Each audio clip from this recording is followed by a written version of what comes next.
Տեսանյութերի այս շարքը ներկայացնում է լաբորատոր սարքավորումներ ու նյութեր և դրանց կիրառմամբ լաբորատոր աշխատանքներ թվային գիրագիտություն և համակարգչային գիտություն, ֆիզիկա, քիմիա, աշխարհագրություն, կենսաբանություն առարկաներից։ Աշխատանքն իրականացվել է Համաշխարհային բանկի կրթության բարելավման ծրագրի լրացուցիչ ֆինանսավորում վարկային ծրագրի շրջանակներում, Կրթության, գիտության, մշակույթի և սպորտի նախարարության կրթական ծրագրերի կենտրոնի պատվերով, զանգահրատարակչության և Բարսարդ ընկերության հետ համագործակցությամբ։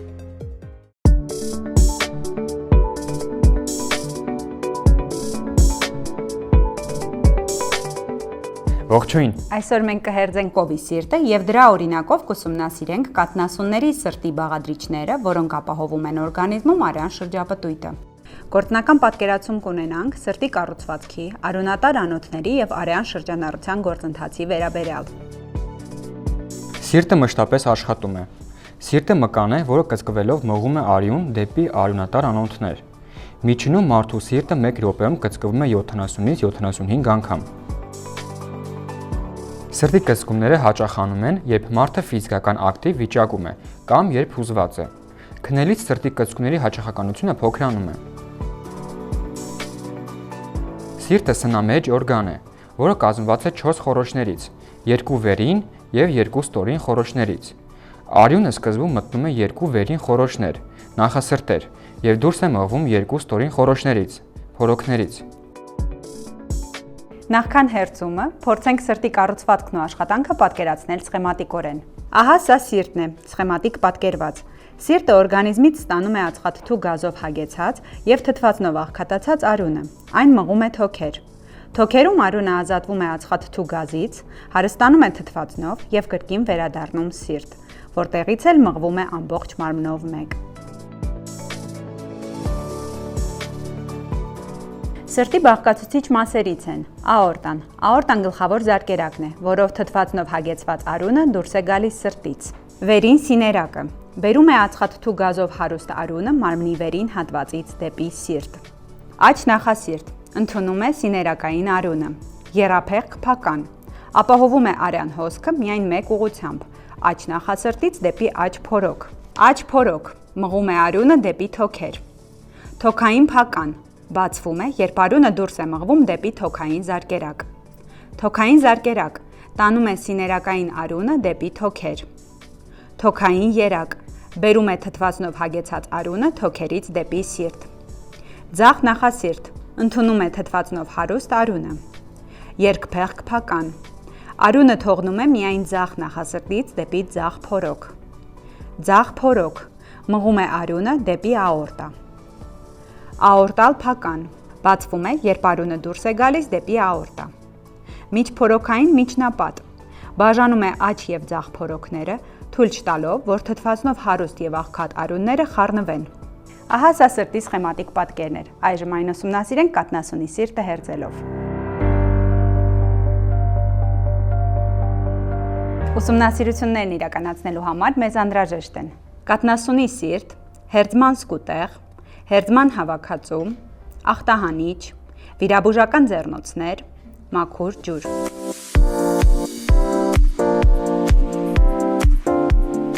Հերձման պարագաները նախապես ախտահանել։ Աշխատանքի ընթացքում պարտադիր կրել վիրաբուժական ձեռնոցներ։ Աշխատանքը կատարել միայն հատուկ սկուտեղի վրա։ Չդիպչել աչքերին, բերանին կամ դեմքին կենսաբանական նմուշի հետ աշխատանքի ընթացքում։ Հերձման գործիքները, դանակը, մկրատը, զոնդը և այլն կիրառել զգուշությամբ, չթողնել սեղանի եզրին։ Օգտագործված գործիքները վերադարձնել հավաքածուի մեջ, սուր ծայրերը դեպի ներքև։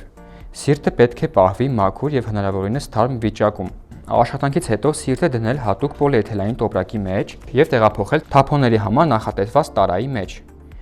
Աշխատանքից հետո գործիքները և սկուտեղը մաքրել և մշակել ախտահանիչ նյութով։ Ձեռքերը լվանալ օճառով և ջրով։ Եթե ախտահանիչ կամ կենսաբանական նյութ պատահաբար թափվի հագուստի կամ մաշկի վրա, անմիջապես լվանալ մաքուր ջրով։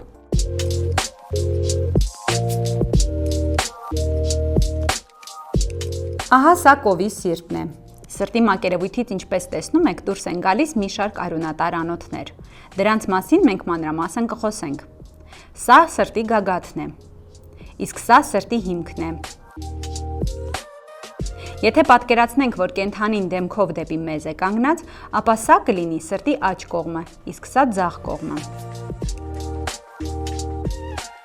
Ձախ փորոքը սեղմելիս ավելի պինդ է թվում, քան աջը։ Իսկ հիմա սիրտը դնենք հերձման տախտակի վրա, այնպես, որ սրտային անոթները լինեն ուղղված դեպի մեզ։ Աջն ավելի փափուկ է։ Սա աջ նախասիրտն է, այն ընդունում է սիներակային արունը։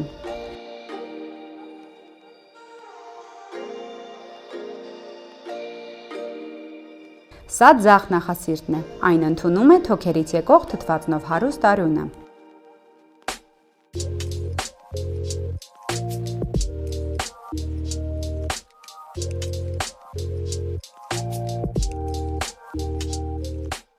Կտրենք և հեռացնենք սրտի վերին մասում հիմնական անոթների վրայի ավելորդ ճարպը։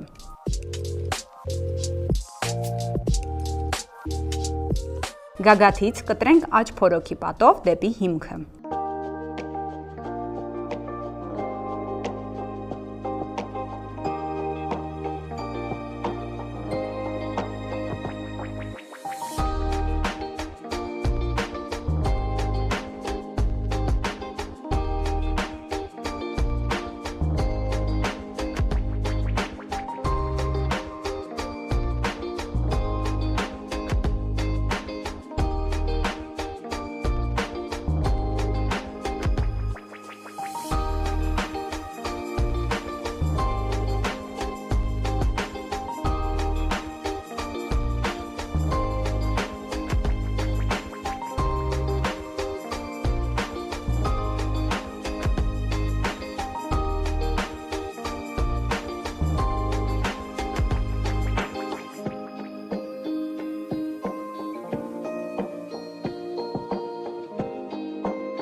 Գագաթից կտրենք ձախ փորոքի պատով դեպի հիմքը։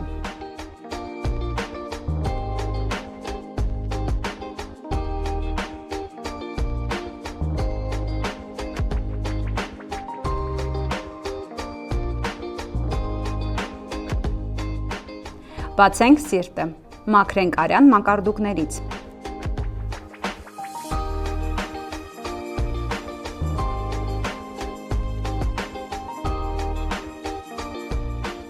Ահա սա աորտան է, այն գլխավոր ձեռքերակն է, որը թթվածնով հագեցված արունը դուրս է հանում սրտից։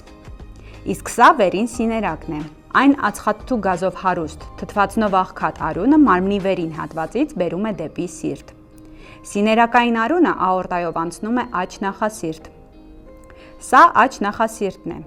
որը ընդունում է սիներակային արունը։ Իսկ ահա սա եռափեղկ փականն է, այն ապահովում է արյան հոսքը միայն մեկ ուղղությամբ։ Աջ նախասրտից դեպի աջ փորոք։ Տեսնում եք, սա սրտի աջ փորոքն է։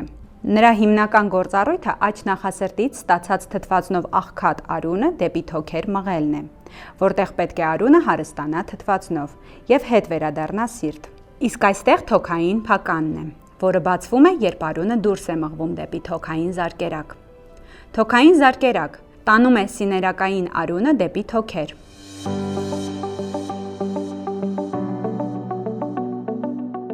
Իսկ ահա թոքային երակը բերում է արդեն թթվածնով հագեցած արունը թոքերից դեպի սիրտ։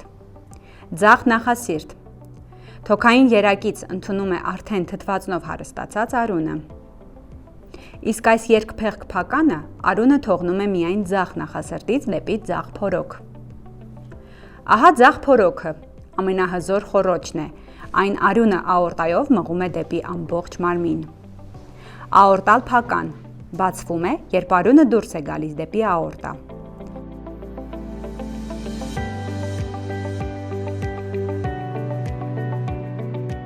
Միջփորոքային միջնապատ բաժանում է աջ և ձախ փորոքները,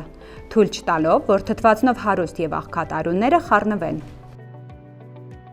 Եվ այսպես մեր ուսումնասիրություններն ավարտեցինք։ Կարգի բերենք սեղանը, գործիքները և սկուտեղը մաքրենք և մշակենք աղտահանիչ նյութով։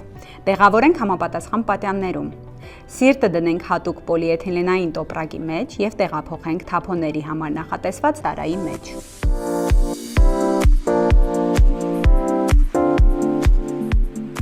Այսօր մենք կովի սրտի օրինակով ուսումնասիրեցինք կաթնասունների սրտի կառուցվածքը։ Այն կազմված է 4 խոռոչից, ապահովված է փականներով, որոնք թույլ են տալիս արյան հոսքին ընթանալ միայն մեկ ուղղությամբ։ Սիրտը գործում է որպես հզոր պոմպ, ապահովելով օրգանիզմի ամբողջական արյան շրջանառությունը։ Շնորհակալություն, կհանդիպենք հաջորդ տեսանյութում։